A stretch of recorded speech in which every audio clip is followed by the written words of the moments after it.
Hey, welcome to the Strong Roots podcast. My name is Kristen Hill, and we are so excited that you're tuning in today.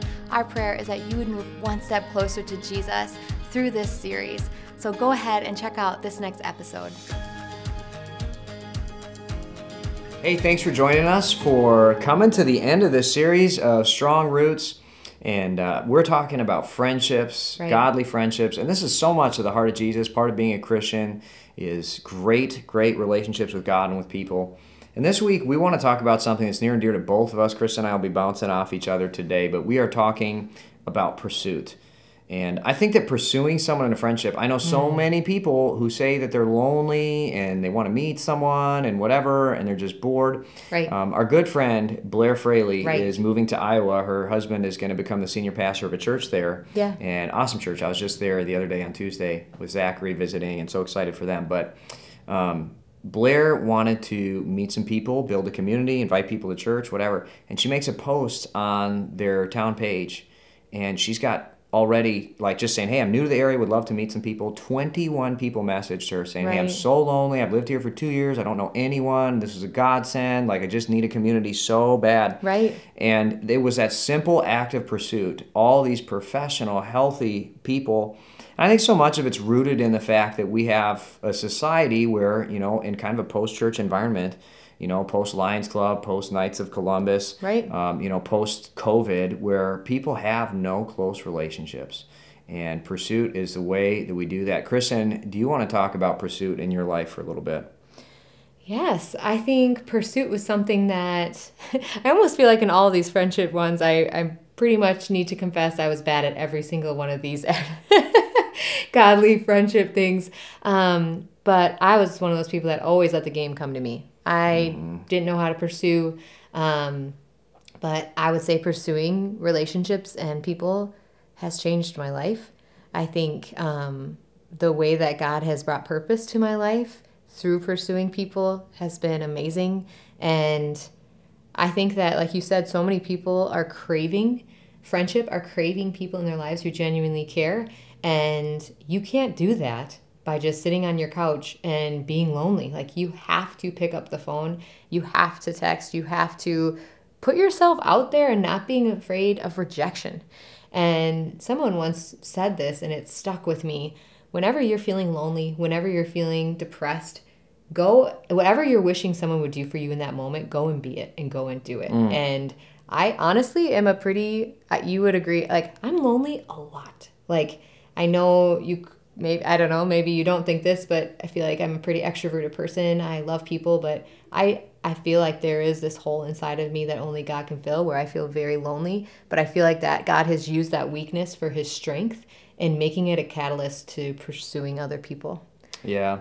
And specifically by pursuit, I want to be clear, we mean initiating. Yep. You know, we mean That's beginning. good. And I just, like, I will do, you know, marriage counseling and da-da-da. I wish my husband would pursue me. You know, it's like, well, do you pursue him? You know what I mean? Do you initiate with him? There's your best friend. Like, and it will just blow my mind where, you know, I'll talk with some of these ladies who are so lonely at home, and they're like, no, I don't pursue. That's his job. And it's like, well, maybe it's his job, but it also is yours. You know, you can pursue him. You can ask him questions about whatever. And I think that's such a big deal too, is not, like, being somebody who's willing to ask the questions that they want to answer. You know, and I think, Kristen, you are so good at this. Like, this is something I've really learned from her. And she said she was bad at everything before she was a follower of Jesus. She was good at this. I was. Like, you were good at asking questions people want to answer. If you know they're interested in boats, if you know they're interested in guns, if you know they're interested in whatever, ask them the questions that they want to answer and let them talk about it. Because all of us, you know, like, my husband, he never talks. Well, because all you want to do is talk about emotions. Like, I hear that all the time. It's like, we don't want to talk about that. Right. Like, ask me about my boat. I will talk about that all day. Ask me about Buick LeSabres. You know what I mean? Like, mid-century Buick LeSabres, limited edition, 3800 Series 2 motor. I want to talk about that till I'm blue in the face. It gets me excited, you know? And my wife and I, you know, I just got her a sweet new 2002 Buick LeSabre, baby. Gas See went me up. in that whip? Yeah, it's champagne colored. I just thought she drives like an old lady. Let's put her in an old lady car, you know. But she ain't old. 37 never looked so good. But anyway. I have a question for you. Yeah.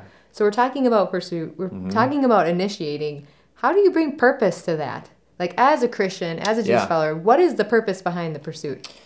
Well, I think that purpose makes pursuit a lot easier, because when my purpose is just to address my feelings, I found that a lot of times people weren't interested in hanging out with me a second time. Right. But when my purpose was giving people life in Christ, man, a lot of times people really want to hang out, And I have found that we have a lot to give, and I think before I tell people how to have life in Christ, inviting them to see the life in Christ I have in my own house is a really, really good thing. And so we will invite people to our dinner table all the time. Right. And we don't have to do that much. They just see my great kids. They see our great marriage. They see, my parents who live with us and the wonderful relationships that we all have. And already they're like, man, this family has something, they have something to give. And, that's the purpose behind it is, we have this gift that Jesus has given to us that's led to a wonderful life and a plurality of different dimensions. And we desire to give that to them. And, that purpose makes pursuit pretty easy for us. Right. For sure. So I get this question a lot. And I have heard women say, and I don't know, maybe men, but mostly women in my experience say, I'm the only one pursuing in this relationship and I am tired. Should I cut it off? Or what do you say to that? What would you say if someone's feeling burnt out in a relationship and feeling like they're the only one pursuing the person? So I think that has to do, what do you do when a relationship is toxic or whatever? And, I always say the harvest is plentiful, the workers are few when it comes, and I'm careful about cutting off life. I want to have relationships that last a lifetime. Right. I think that's a big deal, and I'm careful about cutting some of those off. But sometimes look, if somebody is non-verbally telling me they're no longer interested, right, and they're ghosting all the time, it's okay. Or I might confront it, and we've talked about that in past weeks, and say, hey, I recognize if I look at our text chain, I initiate 100% of our interactions. Is there something that you don't like about me? Oh, you're just not a pursuer? Okay. Then I'll go home and evaluate. Do I mind that? Do I want to be friends with somebody who's not a pursuer? Is that a boundary I'll set for myself? Right. If it is, okay, then good. We're done being friends, and that's fine. But those are decisions that you need to make rather than just sit there and get frustrated that you don't feel good.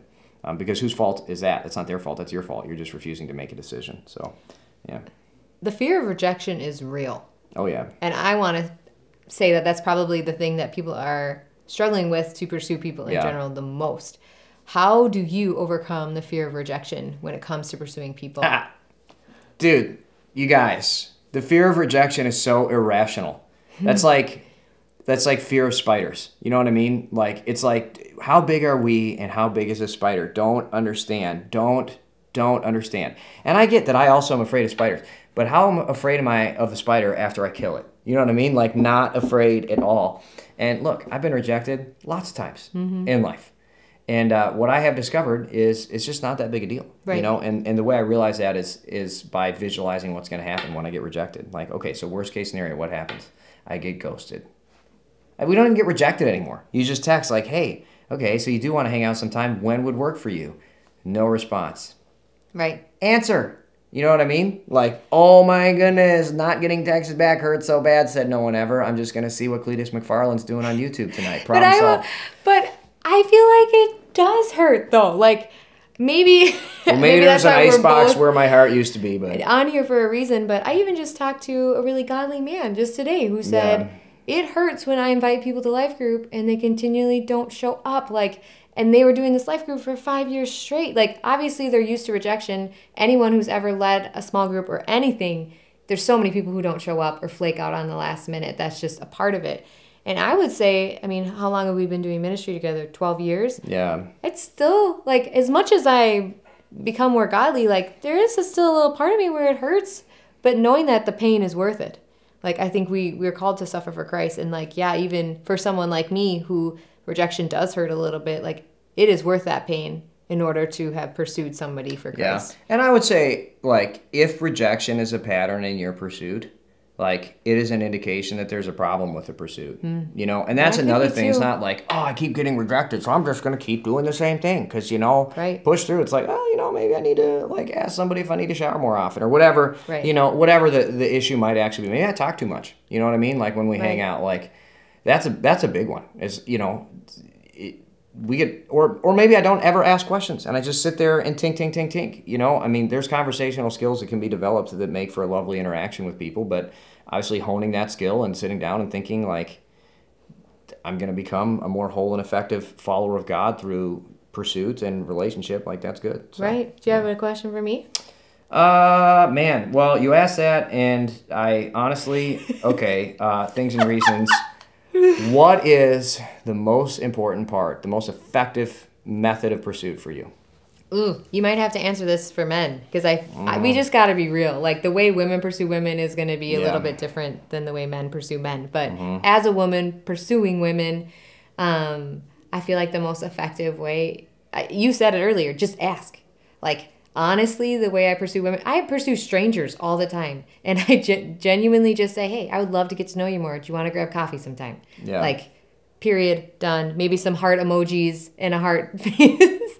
But I think just asking, and to go back to your opening statement about Blair, just putting that post up and so many women being so hungry for relationship, I think all of us were made for a community, we're made for relationship, and just asking. That's like the best way for me to do it is just putting myself out there, being willing to be rejected, and asking. Yeah, and for guys, I would say like we like doing side-by-side activities together. And so, I mean, so often if I know a guy is building a pole barn or whatever and I want to connect with them, you know, or if somebody's, you know, in harvest, moving, whatever, like I'll just go and say, hey, can I, you know, if it's harvest season, can I run and sit with you in your combine for a few minutes? Right. You know, like who doesn't want to show their toys to me, you know, whatever it might be. Right. So that's a big thing for guys. But I'm so thankful that you guys joined us for this week talking about pursuit and friendship. I think it's probably the most important week. Just initiate, just ask, just do it. Be who you wish others would be. And today, before we're done, I'd love for you to think of one person that you can pursue in one tangible way that you can pursue them. And I'm excited to hear about how it goes. You can email me at pastorjohn@First.church. And I'd love to hear about those pursuits. So thanks a lot. Have a great week. Bye. If you enjoyed today's episode, make sure to follow us on our other social media platforms. We don't want you to miss out on any future content. Thank you so much again, guys. I hope you have a great day. And I want you to know I am personally praying that your roots stay strong.